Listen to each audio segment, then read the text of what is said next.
In this tutorial, we will look at how to bring in a raw file into Photoshop and how to actually work with that raw file and look at how to convert that from a CRF if it's a Canon or an NEF if it's a Nikon, and how that you can actually amend that, some of the benefits of doing so, and how to get that ready so that whenever we bring it actually into Photoshop, that it will actually be a JPEG format that we save and that everything is done prior to actually getting the image into Photoshop. To open a raw image, we're going to go into File and Open. In this instance, I'm going to navigate to my camera card, and I'm going into DCIM and 100 Canon. And I'm just going to go down to the bottom because that's where my raw files happen to be. So anything that is a CR2, that's a Canon raw file. And I'm going to open this one here, 4773.cr2, and whenever I click open, it automatically comes in to a raw converter, and that raw converter acts like a stepping stone between opening it from the folder, doing some manipulations and getting the exposure as right as can be before we bring that into Photoshop. So in this one here, you can see that the image looks a little blown out where the highlights are concerned, and you'll see that there's a lot of icons across the top of the image and that there's a lot of sliders down the right hand side of the image, and along with that there's also a number of other menus that are available also. Okay, so if we just start off with the basic, and I'm going to start off here with exposure.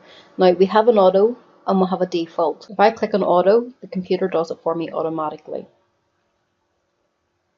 If I don't like how the computer has dealt with that, I can move the exposure slider for myself, and you'll see that as that darkens everything else down around the outside, that the inner bit that was perfectly fine with exposure has now darkened down. So we're going to look at a few other bits and pieces here as well. We have contrast, and I'm just going to increase that slightly. I like my images just to be a little bit brighter.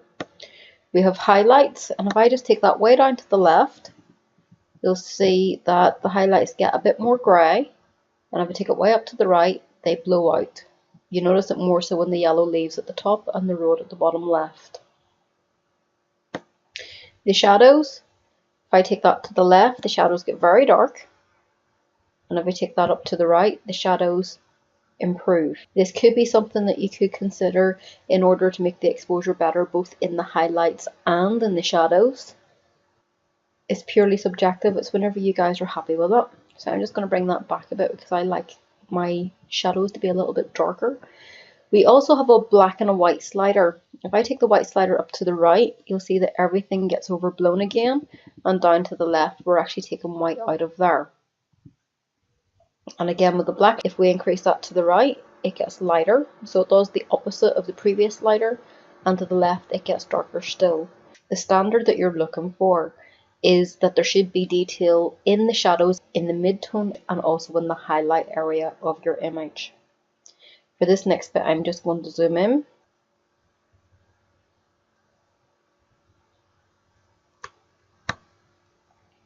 And I'm interested in some of these leaves around here for the next couple of sliders. So for the clarity slider, if I take the clarity to the left, you'll see that the image gets softer. And if I take the clarity to the right, it sharpens up. Okay, so that's it in the middle, and that's up to the right hand side, and you should have seen an improvement there. Vibrance and saturation. Okay, saturation is the strength of the color. Okay, so we can increase that and the colors get stronger, or we can decrease it and effectively desaturate the image. And the vibrance then also increases or improves the vibrancy of the color, and also diffuses but not 100% desaturating the color. So I'm just going to go fit in view. Now personally what I would do, simply because images coming out of a camera are not terribly sharp, so I would increase the clarity a little bit.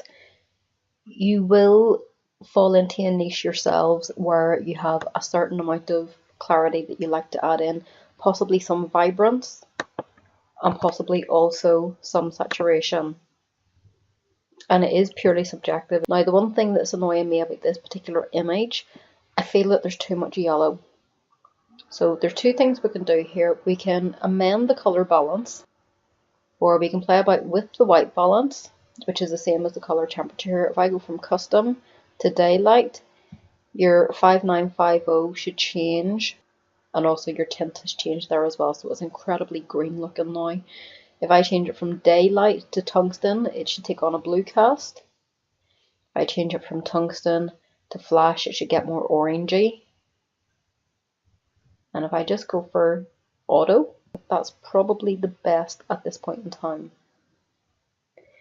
Another way that I could have dealt with the yellowness, if I just increase the temperature and make it very yellow, I could have went into HSL grayscale, and you'll see in HSL grayscale that it's hue, saturation, luminous, and then grayscale.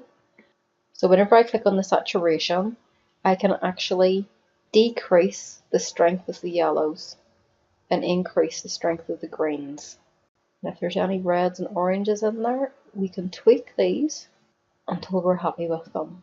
Now the luminance as well is quite interesting, because if I take my luminance to the right, the yellows get whiter, and if I take them to the left, the yellows get darker.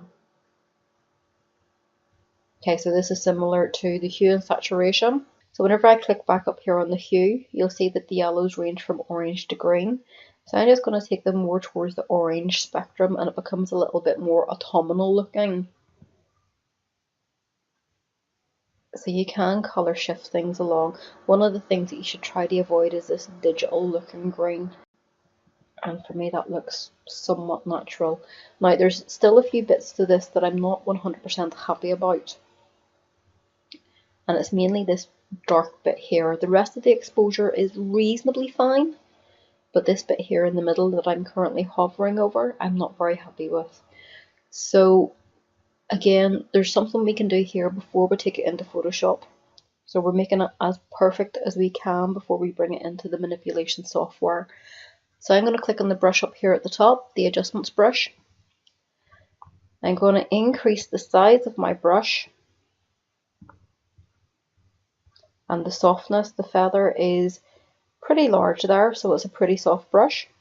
Currently the exposure is in the minus, so if I start to paint on at the moment, the exposure will get darker still. Now, whenever we do this, you have a little pinpoint, and that applies to that one area that I'm applying the darkness to, or the, in this instance, underexposure, due to this slider being minus 1.85. If I grab that slider and take it into the pluses, you'll see that the exposure starts to change. And if we take that too far to the right, you'll see that it will not look natural because it's brighter than everything else. And you'll see the road further down there is starting to get blown out. So I'm going to bring that back to about 0.6 is good. I have a little bit of greenness going on here that I'm not quite sure of. But with that as well, because we're still on this pin, and we're still in the adjustments brush, I'm going to move the green tint to the right, and you can see that green patch there becomes more diffused and more natural looking. And again, if you feel that it's too warm an image, you can cool it down, at least for that part of the section, or you can warm it up. So you can get some very, very interesting effects.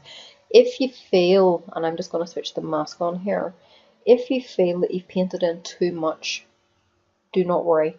There is an eraser, and whenever we click on eraser, again you've got a brush size, and at the minute it is absolutely tiny, so I can increase that. I'm going to leave the feathering on there simply because you want to have nice blended edges, and I'm just gently going to brush bits and pieces away there that I'm not too happy with. If you make a mistake, you can still Control Z or Control Alt Z.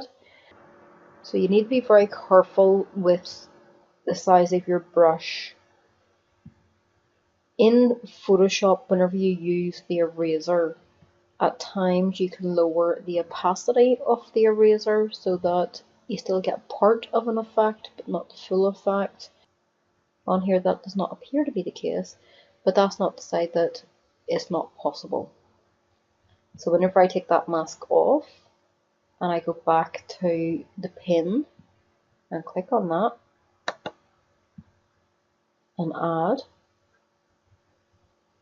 and if we change the exposure again into the minus, you should see exactly the bit that that relates to. So I'm just going to keep that increased slightly. You can still increase the contrast a little bit and the clarity also.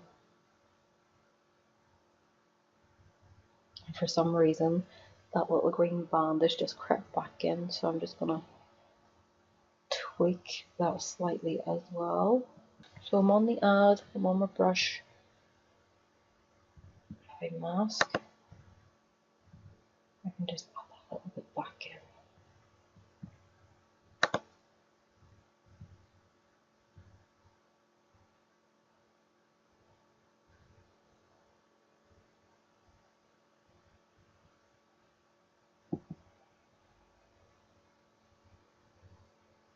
Now if you feel that the yellowness of the trees on the outside is maybe a little bit too much, instead of using the adjustment brush, we can use the graduated filter.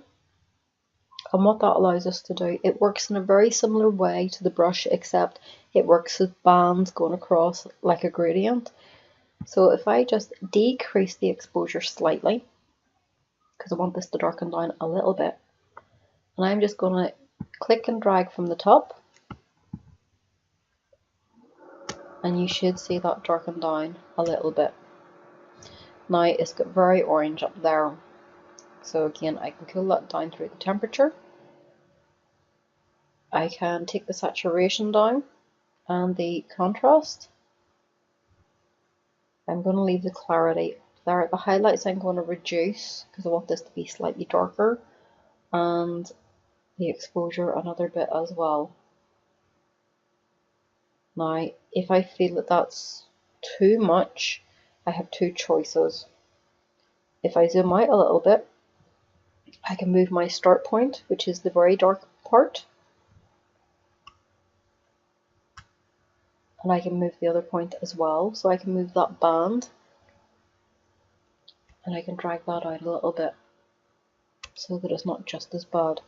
The other option is I can add on another new item and bring it in from a slightly different direction. If you hold down your shift key, you'll get those lovely horizontals and verticals, and I'm also going to go for a diagonal here as well. And I'm just going to move this line here out a little bit so that you can see, and I just need to zoom out a little bit more so that you can see that corner softening up a bit. So whenever we go to fit in view, and if we were to go back to the magnification tool, which is all our basic editing and things like that, and at this point in time, if I click on the open image, it automatically comes into Photoshop as this. If at any point in time you want to restart the image because you're not quite liking the way that you've worked it up, you can reset the raw file. You can come over to the little drop down menu here and you should be able to use a previous conversion or go back to camera raw defaults, which is how you initially opened the image. So it always holds on to the original set of information, or the start point if you like, and you can work that up in a number of ways. So I'm just going to click open image and that brings it into Photoshop.